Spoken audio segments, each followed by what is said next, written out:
Hi guys, welcome to VN coaching classes. आज का हमारा मोटिवेशनल कोट है, सक्सेस की सबसे खास बात है कि वो मेहनत करने वालों पर फ़िदा हो जाती है। क्यों ना हो, मेहनत करेंगे, हार्ड वर्क करेंगे, स्मार्ट वर्क करेंगे, आखिर सक्सेस है कहाँ जाएगी, एक दिन हासिल करके ही रहेंगे। Let's start our new chapter. नए प्रश्न, नए विचार। इस वाले चैप्टर में हम जैन धर्म और बौद्ध धर्म के बारे में पढ़ेंगे। यहाँ से शुरू होती है कहानी महात्मा बुद्ध की। यहाँ से कहानी शुरू होती है महात्मा बुद्ध की। बौद्ध धर्म के संस्थापक कौन थे? सिद्धार्थ, जिन्हें गौतम के नाम से भी जाना जाता था। उनका जन्म लगभग 2500 साल पहले हुआ था। यह वह समय था जब लोगों के जीवन में तेज़ी से चेंजेस हो रहे थे। क्या कुरीतियाँ थी या कुछ जो भी था वो हम प्रीवियस चैप्टर्स में पढ़ चुके हैं। आप पीछे से रेफरेंस ले लीजिएगा उसका। यह वह समय था जब बहुत ज़्यादा जल्दी से चेंजेस हो रहे थे, जो हमने प्रीवियस चैप्टर में पढ़ा, हमने बता दिया है। और हज़ारों सालों के बाद फिर से, हज़ारों सालों का यहाँ पे जिक्र क्यों हुआ है?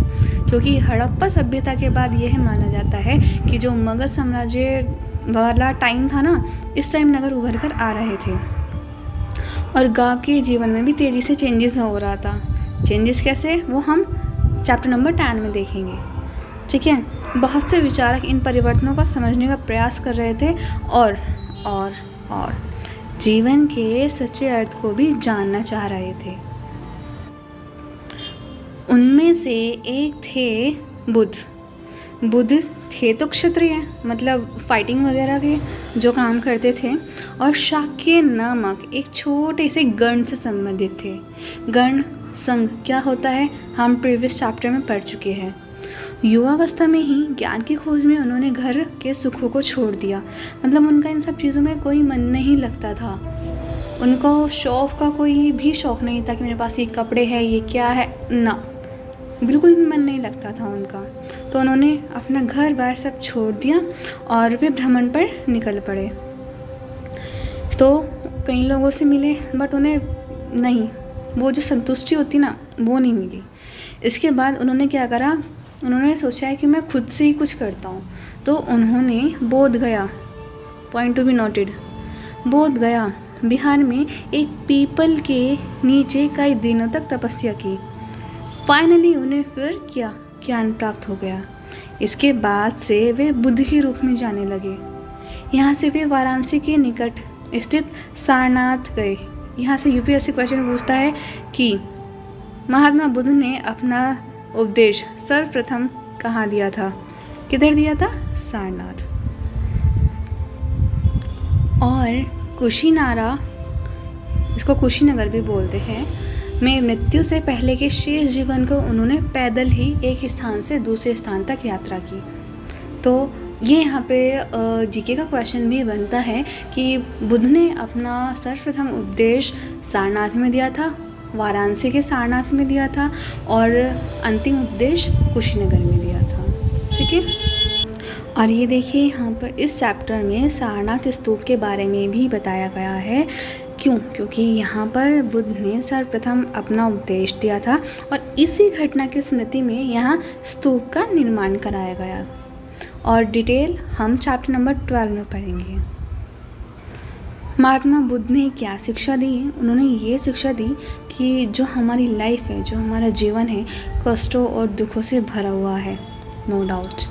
और ऐसा हमारी इच्छा और हमारी लालसाओं के पूरी ना होने की वजह से होता है। मतलब हमारी कोई विश है, वो पूरी ना हुई और हम उदास हो गए।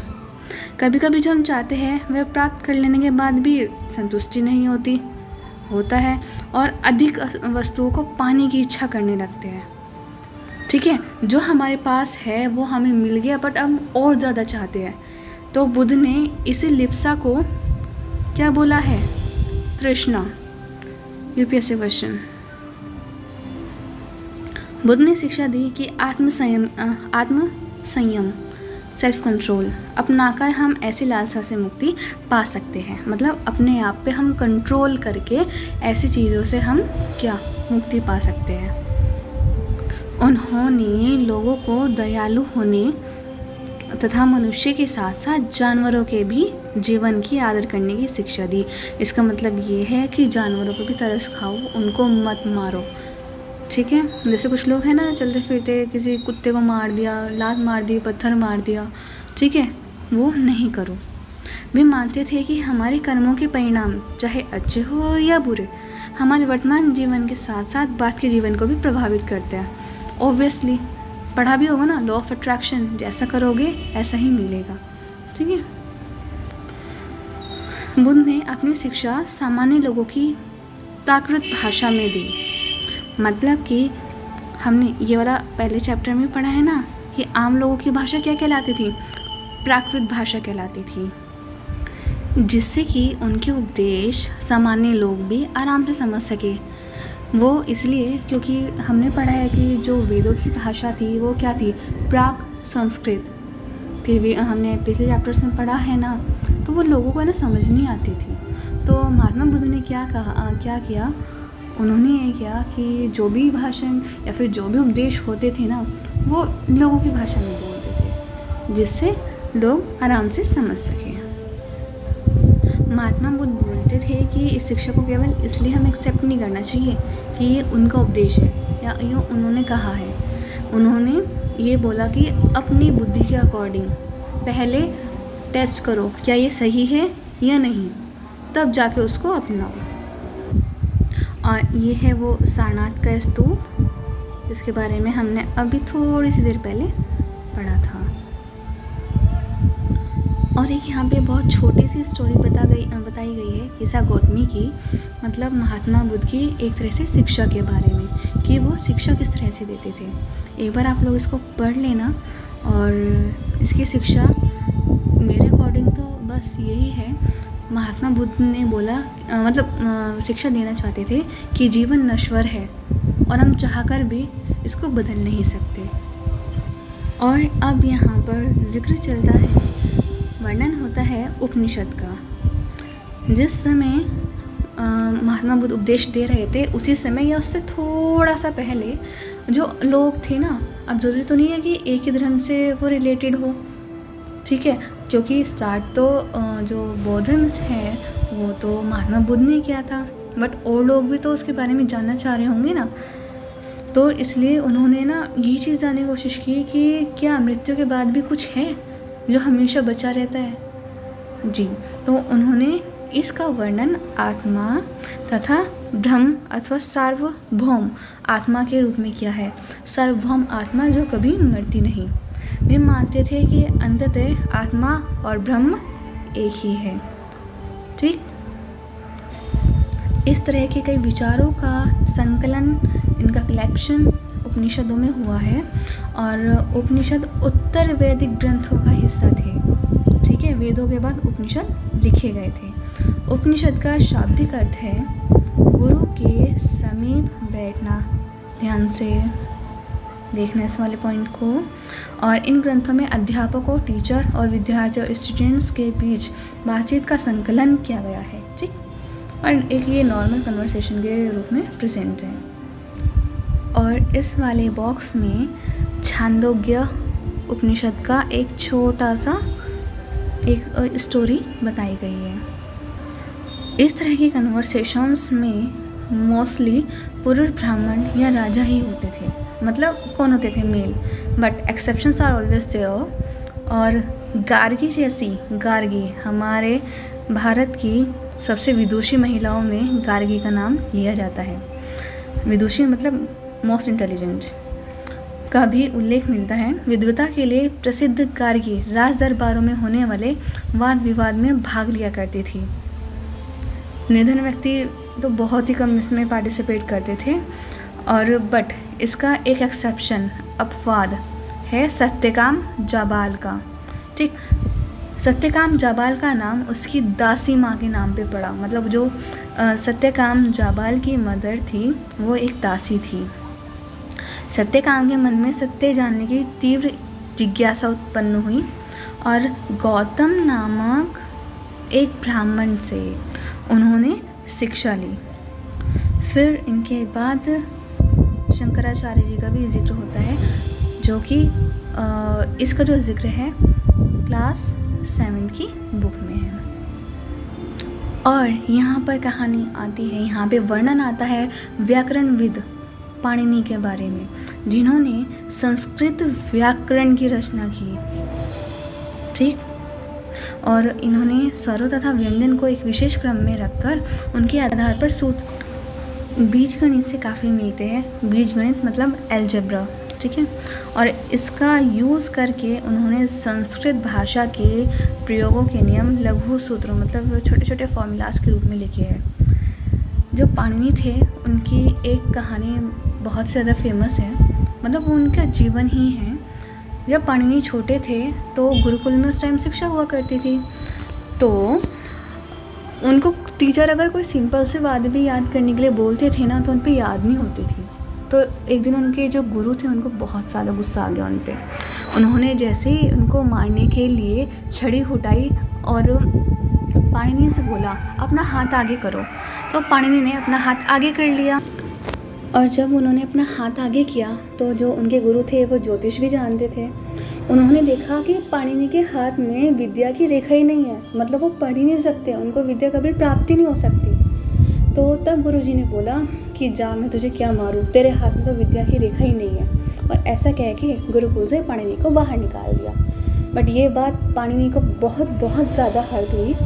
वो एक कुएं के पास गए और अपने आप को ना सुसाइड करने की कोशिश की। बट उन्होंने वहाँ पे देखा कि एक पत्थर पे ना रस्सी के निशान पड़ चुके थे, ठीक है। तो इससे उनको ये सीख मिली कि अगर वो कोशिश करे तो क्यों ना कुछ हो जाए उनके जीवन में। तो ऐसे ही उन्होंने क्या किया, बराबर में एक पत्थर रखा हुआ था, उससे अपने हाथ पे विद्या की रेखा बनाई और पूरी पूरी पूरी लगन से पढ़ाई की। और देखिए ऐसा विषय उन्होंने रच दिया जिसे पढ़ने में आज अच्छे के पसीने छूट जाते हैं। ये होता है लगातार मेहनत करने का नतीजा। So come back and will proceed to Jain धर्म। तो जैन धर्म में 24वें तीर्थंकर या फिर अंतिम तीर्थंकर को भी हम बोल सकते हैं, 2500 वर्ष पूर्व अप्रॉक्सीमेट भगवान वर्धमान महावीर ने भी अपने विचारों का प्रसार किया। इसलिए बौद्ध धर्म और जैन धर्म एक साथ पढ़ा जाता है। वह वज्जी लास्ट चैप्टर याद है। वज्जी संघ के लिच्छवी कुल के एक क्षत्रिय राजकुमार थे, मतलब महात्मा बुद्ध भी और महावीर स्वामी जी भी दोनों क्षत्रिय कुल से बिलोंग करते थे। इस संघ के विषय में हमने लास्ट चैप्टर में पढ़ लिया है। उन्होंने अपने 30 की एज में घर छोड़ दिया और 12 साल तक उन्होंने कठिन जीवन व्यतीत किया और उसके बाद उन्हें ज्ञान प्राप्त हुआ, ठीक है।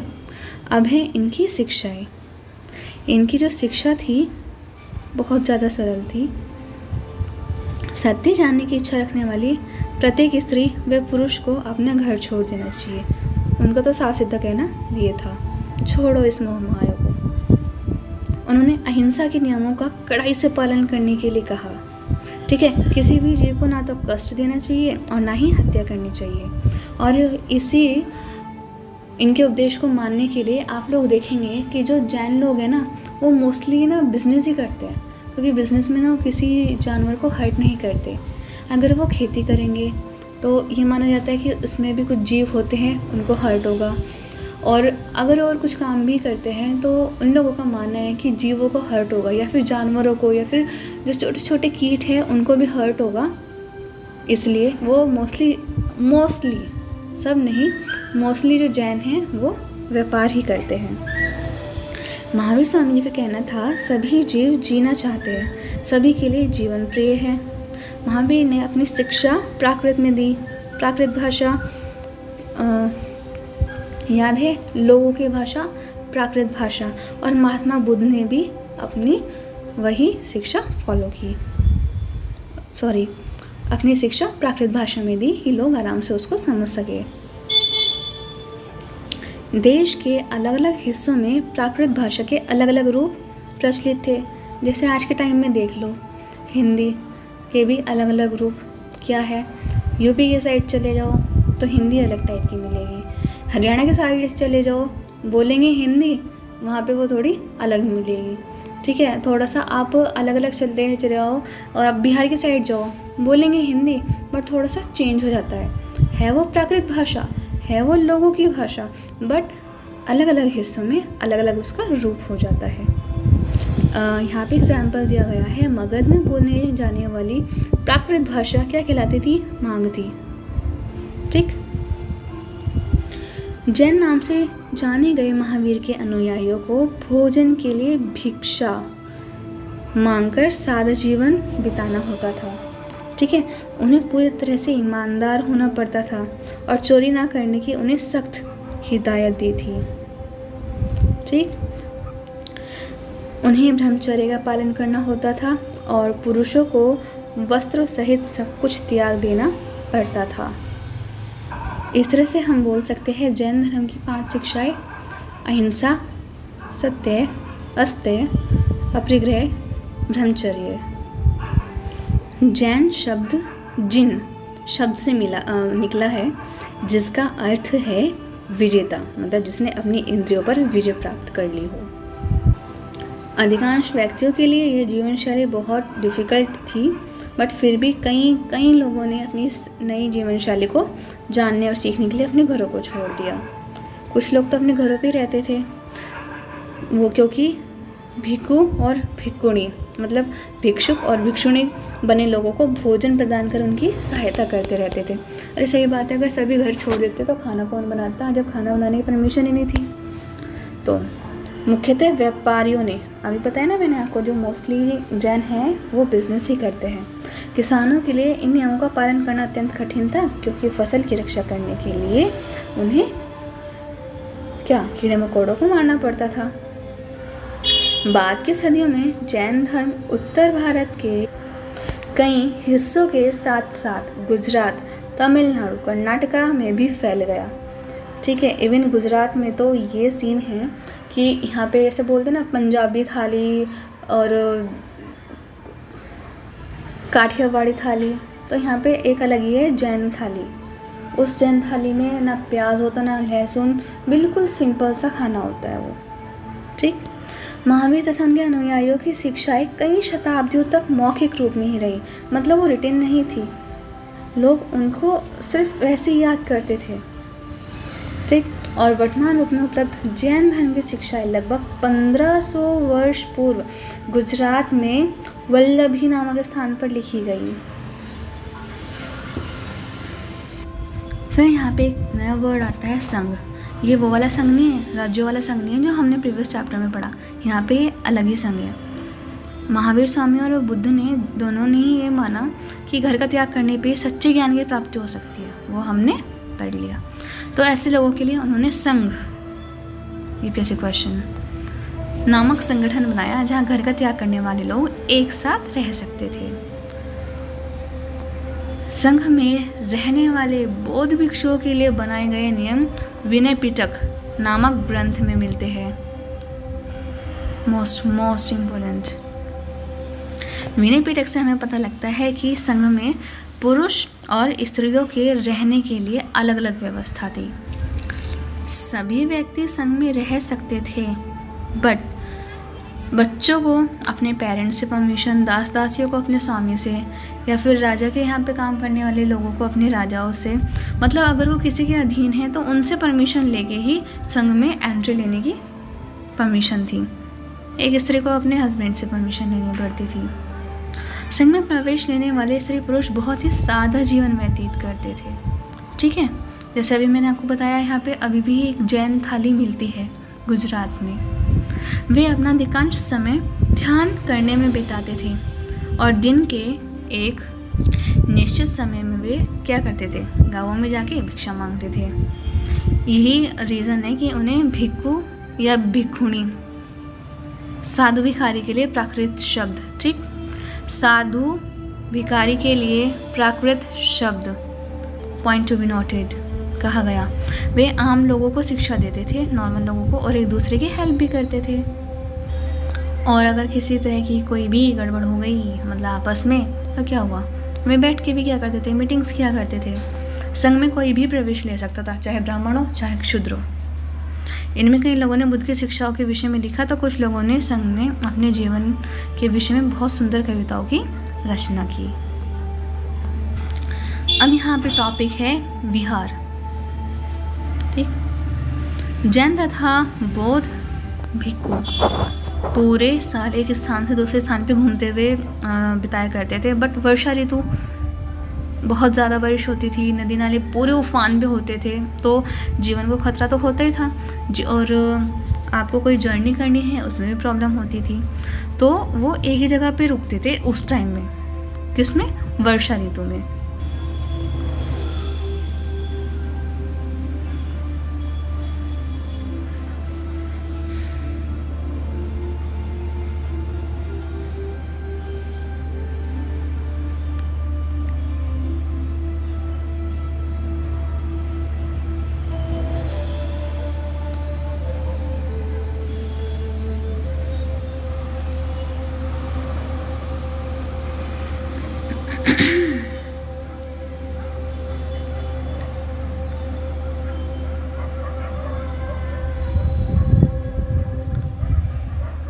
यहाँ पे आश्रम व्यवस्था का जिक्र किया गया है। जिस टाइम जैन और बौद्ध धर्म फेमस हो रहे थे, उस समय जो ब्राह्मण थे, ब्राह्मणों, उन्होंने क्या किया? आश्रम व्यवस्था का विकास किया। आश्रम मतलब कोई एक जगह नहीं, जीवन के चरण, ब्रह्मचर्य, गृहस्थ, वानप्रस्थ और संन्यास नामक 4 आश्रम। ठीक, ब्रह्मचर्य के अंतर्गत ब्राह्मण, क्षत्रिय, वैश्य से यह अपेक्षा की जाती थी, उनसे ये एक्सपेक्टेशन थी कि इस चरण के दौरान वे सादा जीवन बिताकर वेदों का अध्ययन करेंगे। गृहस्थ में क्या कर लो भाई? शादी कर लो। वानप्रस्थ में जंगल में रह के साधना करनी होती थी, और अंततः उन्हें सब कुछ त्याग कर सन्यासी बन जाना था। और अब भी यहाँ पे क्या था? स्त्रियों को वेद पढ़ने की अनुमति नहीं थी, और अपने पतियों द्वारा पालन किए जाने वाले आश्रमों का ही अनुसरण करना होता था। मतलब अपनी मर्जी से वे आश्रम नहीं कर सकती थी एंटर। जो उनके पति ने लिया उन्हें भी वही आश्रम लेना पड़ता था, या उसी आश्रम का पालन करना पड़ता था।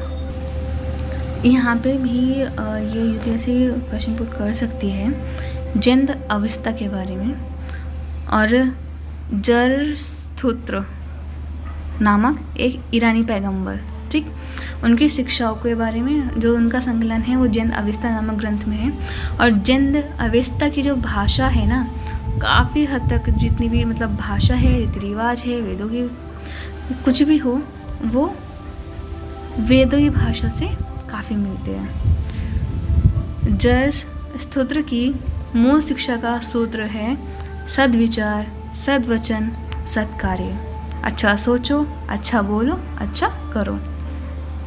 और यहाँ पर इन पैगंबर के बारे में इतना अच्छे से क्यों बताया गया है? वो इसलिए क्योंकि 1000 से अधिक वर्षों तक जरथुस्त्रवाद ईरान का एक प्रमुख धर्म था। और फिर क्या हुआ कि कुछ टाइम बाद ईरान से आकर, ठीक है, ईरान से आकर गुजरात और महाराष्ट्र के तटीय नगरों में, मतलब जो कोस्टल एरियाज है वहाँ पर बस गए, और वही लोग आज के पारसियों के क्या है? पूर्वज है। ठीक है, ये थोड़ा ध्यान से पढ़ लेना। यहाँ पर टाइमलाइन दी गई है, इसको भी ध्यान से देख लेना, क्योंकि यूपीएससी से क्वेश्चन पुट कर सकती है। सो इसी के साथ do like, do share, do subscribe, and thank you.